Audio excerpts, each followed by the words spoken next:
হ্যাঁ মা। হ্যাঁ আমি ভালো আছি, তুমি কেমন আছো? তোমার শরীর ঠিক আছে তো? Hello hello hello. ধুর, ফোনটা কেটে গেল। ধুর, আরেকবার ফোনটা ট্রাই করি।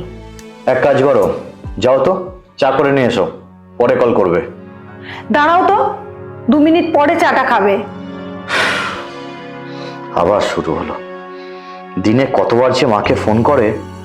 আচ্ছা, বিয়ের পরেও কি মায়ের আঁচল ছাড়তে পারোনি? তুমি থাকছো এখানে, খাচ্ছো এখানে, কিন্তু মন ওখানেই পড়ে আছে। ডিসকাস্টিং। যে মানুষটা আমাকে জন্ম দিয়েছে, কথা বলতে শিখিয়েছে, তার সাথে 10 মিনিট কথা বলতে পারবো না? আমি ঠিকানা বদলেছি, শিকড় উপড়ে ফেলিনি।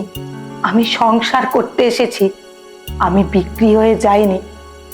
আমার মা তোমার সাথে আমার বিয়ে দিয়েছে, তোমার কাছে তার মেয়েকে বিক্রি করে দেয়নি।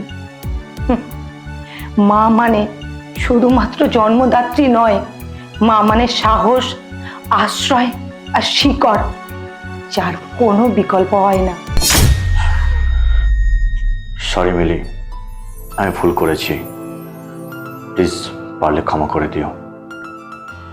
বিয়ের পর মেয়েদের ঠিকানা বদলায়, মনে রেখো, মা বাবা কখনো বদলায় না।